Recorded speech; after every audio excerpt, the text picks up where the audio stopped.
While the unemployment rate has been steady at 4.3%, the black unemployment rate has been 7.3%. When you ran for president, you courted black voters and talked about what you described as black jobs. How do you describe why this disparity is happening? What can you do to close that? Well, we're doing very well with the black jobs, African-American jobs. I saw some numbers that we're doing really well. But where we're really going to do well is when all these plants are open. You know, we're building many car plants. We're bringing cars back from Germany. We're bringing, we lost the car industry years ago. 54% of the industry went to Germany, Japan, Canada, Mexico. It's all coming back. It's amazing.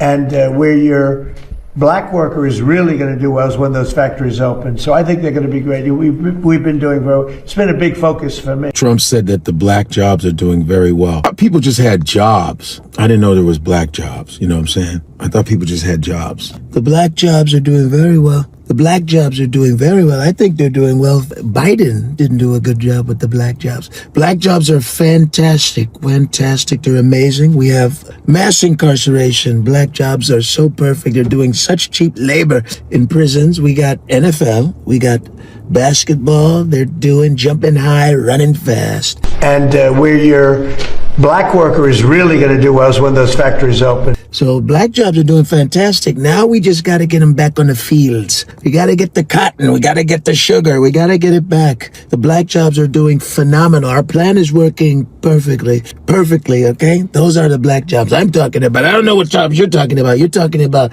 doctor, lawyer. No. We got that. White guys. White people have that. You guys got to get back to what you're good at. They want us to be slaves. This is real. They wish slavery could come back again. They sit up here and talk about, Iran, they don't care about their citizens. They don't care about their people. You don't give a damn about us either. You're cutting our health care, all of our benefits. We can't vote anymore. You don't give a damn about the population either.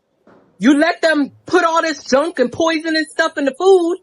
So you're better than Iran? I don't think so. They want slavery back. They want us to work to the bone so they can extract maximum profit while giving us minimal benefits, minimal return, minimal salaries, wages, benefits, all of that. They don't want us having shit. Take the Department of Education, close it. I'm going to close it. We'll have one person, could be you if you decide to retire. Okay, Mr. President, here's what bothers me about that. So let's say you have a liberal city, let's Los Angeles, San Diego, and they just decide we're going to get rid of that history. We got new history. This is America built off the backs of slaves on stolen land. And that curriculum comes in. Then we don't send them money. We would save half of our budget. Okay. And we're going to save. But if they want to do that, because you do lose control when you go low. We've lost control. We're number 40. We're last on the list. Okay. We're the worst there is, and we spend more money. Y'all gonna get mad, but I really don't give a damn. So Donald Trump was asked about black unemployment, and when I heard him start talking about opening factories and plants for black workers, I had one question. Why is it that every time some people talk about black progress, they immediately picture us working with our hands and not leading with our minds? See, that's the part that bothers me. Why is the conversation always about where black people can labor and not where black people can own? Why are we talking about factories but not Fortune 500 companies? Why are we talking about plants but not patents? Why are we talking about assembly lines but not boardrooms? Because last time I checked, black peoples are doctors, lawyers, engineers, pilots, entrepreneurs, scientists, educators, investors, and business owners. We don't need nobody to decide what lane we're supposed to excel in. That's the same mindset that's been around forever. Assign black people a role, put them in a box, and then call it opportunity. No, opportunity is choice. Opportunity is being able to become whatever the hell you're qualified to become.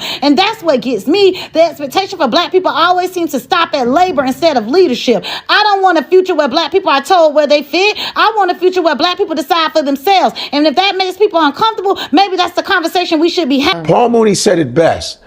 I'm going to tell you why white folks are mad. White folks are mad because it's got away. It's got away. Got away. It's because they don't have slaves anymore. He goes, when we was free, we didn't have no jobs. When we were slaves, we had 12 jobs. He said, imagine if slavery was to come back, they'd be like, oh, welcome home. Welcome back. We haven't seen you in a long time. Your room is exactly the way we left it. Paul Mooney he was right. That's the reason, because all the wars in America were fought because of slavery. Right. Yeah. They wanted to keep what was the economy was slavery. Yeah. The first thing on Wall Street was slaves. Yeah. And so that's the whole thing. It's always about us. Yeah. Anytime they talk sideways, it's always us in the peripheral. When they go DEI, it means black people. To them. But the thing is, the thing that's so crazy is that functionally, affirmative action and DEI mainly benefited white women. So we didn't even benefit disproportionately. We actually didn't. And now that but we are being hurt disproportionately, because when they say we're getting rid of DEI, it's interpreted by these C-suites as fire all the black people. Yeah, and then I know I don't know if the lower courts or something, but I know the Fourth Circuit ruling reshaped the organization and approach of DEI, right? I think going up against what Donald Trump was trying to do with DEI, was there a change and movement in that? I mean, to me, it almost doesn't matter what the courts say, because the way that companies are interpreting it, the way Hollywood is interpreting it, you're hearing all these stories out of Hollywood. Just don't greenlight black stories. Right. Just don't hire black actors. Period. My sister's an actress. You know, June Carroll, by the way, hire her if you're making a movie. She's amazing. But I mean, it's like they're hiring fewer of us. They're giving fewer of our scripts green lights. They're giving fewer of our making fewer of our stories. They wanted to do. Because they interpret it black. And it's not even that Trump, signed a law saying you can't hire black people, but this is the way people are complying. Hello everyone, welcome back to my channel. Today's video focuses on a topic that has sparked widespread discussion across the United States, involving politics, race, employment, and the power of language. A phrase that has generated significant debate is black jobs, with people across the political spectrum offering very different interpretations of what it means and why it matters. Some view the phrase as a reference to employment opportunities and economic growth, while others believe it raises broader questions about how black Americans are represented in conversation about work, leadership, and opportunity. As a result, the discussion has expanded far beyond jobs alone. It now includes issues like education, business ownership, diversity initiative, immigration, and the future of American workforce. In today's video, we will look at the different arguments surrounding this issue, examine why the phrase has become so controversial, and explore the reaction it has generated online and in the media. The goal isn't to tell you what to think, but to present the discussion and the viewpoints that have shaped this national conversation. As always, I encourage you to watch the entire video, consider the information being presented, and come to your own conclusion based on the facts and perspective discussed. I just saw a clip of Donald Trump talking about how he's going to offer all of these U.S. farmers that have been here for 15 years that he would be normally deporting, which he is going to be deporting them, but he's now allowing them to come back and work for the farm owners and be owners of these people and take care of these people and have these people work for them and get benefits that non-citizens wouldn't get, but they still don't get citizenship. They're just here to work for people, to provide food for us. This sounds a little like something we've been through before. Some of y'all are going to mess around and seriously end up getting hurt. I think you might want to chill. I can promise you'll be 6 feet deep before any of us become your slave, or anyone else's for that matter. A lot of y'all thought that it was a good thing when Trump said Hispanics are taking black jobs, but the reality is what he really meant is black folks are taking white jobs. And him and his 2 young white men that he replaced those black folks with are showing you in this press conference. Watch this. It'd be very good for certain jobs, but not people that should be doing this particular job. That's why I'm trying to figure out how you can come to the conclusion right now that diversity had something to do with this crash. Because I have common sense, okay? And unfortunately, a lot of people don't. We want brilliant people doing this. This is a major chess game at the highest level. We want to hire the best people because we want the best people at air traffic control, and we want to make sure we have enough people at air traffic control who are actually competent to do the job. If you go back to just some of the headlines over the past 10 years, you have many hundreds of people suing the government because they would like to be air traffic controllers, but they were turned away because of the color of their skin. That policy ends under Donald Trump's leadership. We will have the best and brightest in every position possible. As you said in your inaugural, it is colorblind and merit-based. Now, the Secretary of Defense earlier today got to show up at the DOD looking like this, talking to the American people about the situation. It was a fairly experienced crew, and it was doing a required annual night evaluation. They did have night vision goggles. And he replaced this black man whose resume was this long. And by the way, these are his qualifications in comparison. It's never been about qualifications or experience. It's always been about race and class. And America has always been some form of a job farm or a plantation. And what you see here is they're trying to set things in the order that they desire it to be in. Deport the brown, replace them with the blacks, and elevate the whites back to their rightful place as they see it. The press secretary is 27, the vice president is 40, and the secretary of defense is 44. It's not about experience. It's not about qualifications. It's about whiteness. 73% of air traffic controllers are white, 15% are Hispanic, 9% are black. So how is DEI the problem if 73% of the people doing the job are white? Now maybe the rest of you can see what some of us have been trying to tell you. And I'm telling you folks, right there, how white folks got so rich. The untold story of American white supremacy. I mean, I just read about the Indian land grab, and I'm like, my gosh, man, good Lord. No wonder we don't want to teach the truth. No wonder we don't want to teach the truth. Because that means we've got to look people in the face and say, our forefathers were the worst people in the history of mankind. The things that they did, that manifest destiny, that kind of mentality has been atrocious. What we have done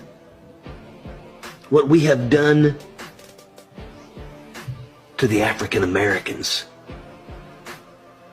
The estimated number of wealth that came from slavery, from free labor, and that's what it was. And they estimate that the amount of money that came from slavery was around $24 trillion. You can't even grasp that much money. The average person has a hard time grasping what $1 billion is.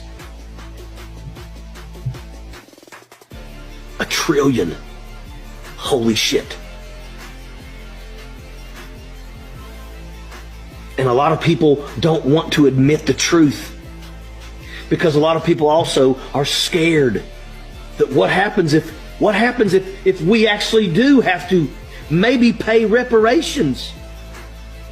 Understand that everything, that beautiful Capitol in Washington, D.C. was built by slave labor. The majority of the churches in this country were built by slave labor.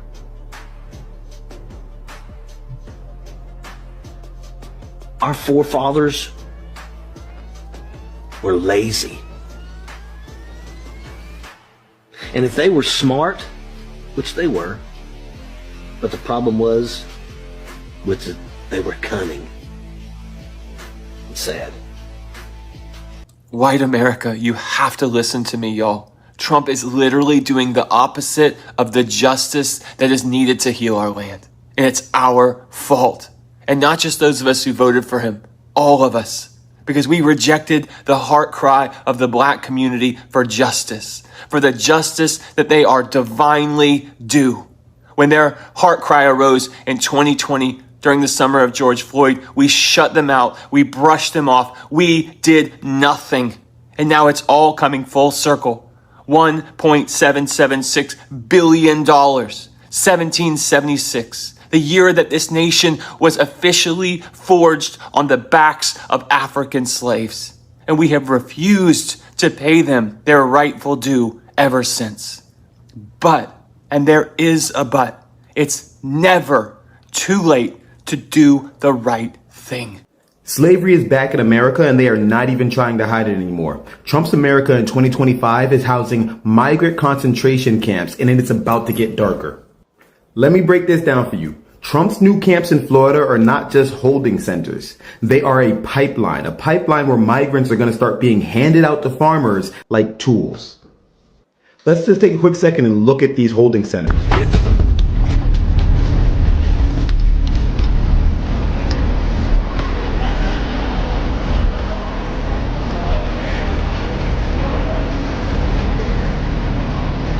Hardworking people who have not committed any crimes are going to be held in these concentration camps until they are given to a farmer who is going to have, quote unquote, these are the exact words from the man himself, owner responsibility, where they're going to be largely responsible for these people. These people are going to be forced to work in whatever conditions the farmer deems acceptable, and if they have any problems with it, any grievances or any issues, you can go back to your concentration camp or you can get the fuck out the country. Slavery is officially back in 2025 Trump's America. That's why some of the states have already started to put legislation forward that if you're arrested for being an illegal immigrant, they can hold you for an indefinite amount of time. This creates a labor force for the country that's almost free. So he's going to take the workers that were already in the population, take them out of the population, and put them back to work for even less money. Just to be clear, I have no proof of this. This is just my hypothesis. I really hope that that's not the case, but that makes the most sense. Why else would you need to build so many housing facilities for prisoners if you were planning on deporting them all? And also, our government knows who picks all of our fruits and vegetables. They know who builds our roads. It's not legal citizens. The majority of them are not legal citizens. White people aren't sitting in the fields getting strawberries and grapes. It's just not the case. You know, I knew they were rolling back years of progress, but I really didn't think we were going to go back to slavery. That's just, it's always been in them. They're like, just give us the go. Yeah. Just give us the go. No blacks, ha ha! But they're not going to touch the NFL and the NBA. Oh no. Because I was hoping, I think you should fire all of them too, and then we form our own league. Right. We were like, well, don't touch the NFL. No, wait, hold on now. Don't get too we don't want the crazy score now. to be 1-3. Right. We Yeah, hold still on need now. dunks and Don't stuff. go crazy. Jesus, who's going to catch? No, we don't want to. Yeah, you notice sports was untouched.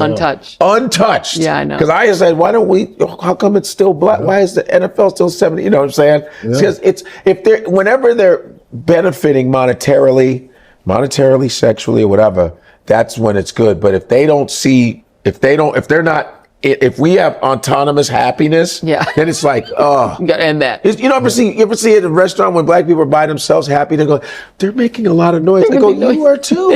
Right. You are too. It's like, and you're complaining. Right. And you're complaining. Right. But it's like when they see us, they say, get out of here. Okay, we'll get out of here. Get out of our town. Okay, we'll go build our own. Let's go burn that. What are they doing? We gotta burn it. Right. Because we're running rent free in their heads every day. We run rent free. Yeah. This is all facts. What do you think the long-term impact is going to be with affirmative action and the removal of affirmative action?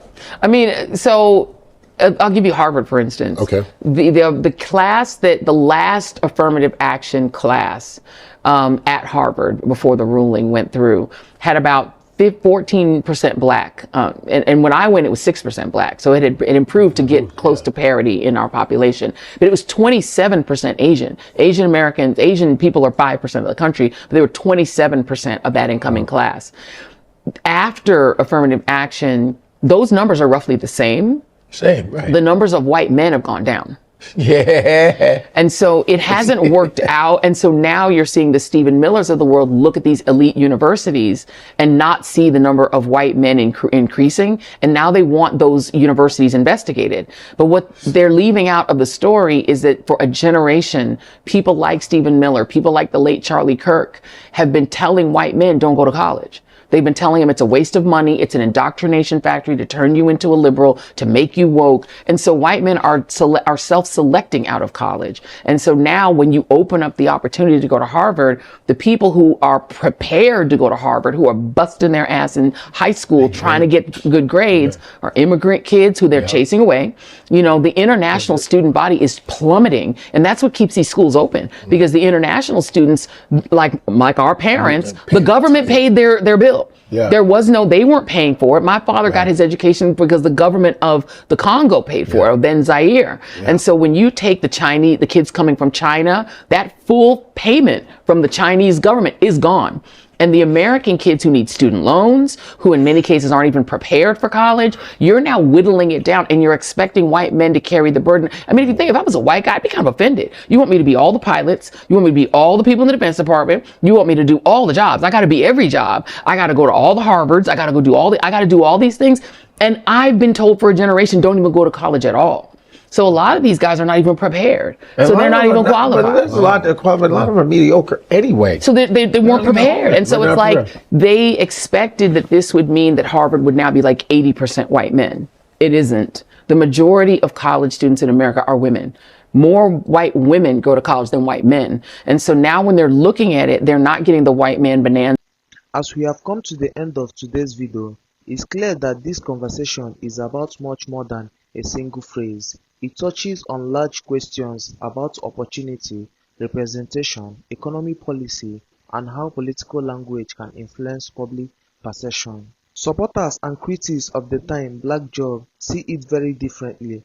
Some believe it highlights the importance of creating employment opportunities in communities that have faced economic challenges.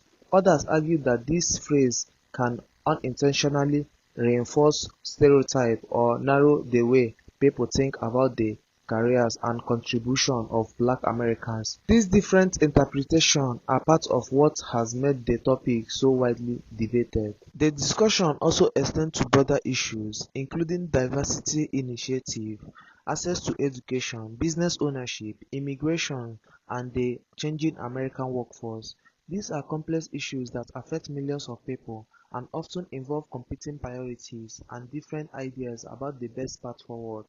It is one reason this debate continues to dominate headline and political conversation across the country. At the same time, it's important to remember that behind every political debate are real people whose lives are affected by economic conditions, employment opportunity, education, and public policy. Whether someone agree or disagree with the arguments presented today, most people share a common goal. They want stronger community, better opportunities, and a future where hard work can lead to success. Healthy conversation require more than headline or short clips on social media. They require context, careful listening, and a willingness to consider viewpoints that may differ from our own. Even when opinions are deeply divided, respectfully discussion is one of the foundations of a strong democracy. Ultimately, it's up to each viewer to examine the facts, listen to the different perspectives, and decide what they believe. Staying informed, asking questions, and thinking critically are some of the best ways to engage with important issues like this. Now, I do like to hear from you. What are your thoughts on this debate? Do you think the phrase "black job" has been misunderstood, or do you believe it raises important questions about opportunity and representation in America today? Share your opinion in the comments below, and as always, keep the conversation respectful and constructive. If you found this video informative and thoughtful-provoking, don't forget to hit the like button, subscribe to the channel, and turn on notifications so you never miss future discussion covering politics, culture, current events, and stories making headlines across America. Thank you so much for spending your time with me today. I truly appreciate your support, and I look forward to seeing you in the next video. Until then, take care, stay informed, and I will see you in the next video. Bye.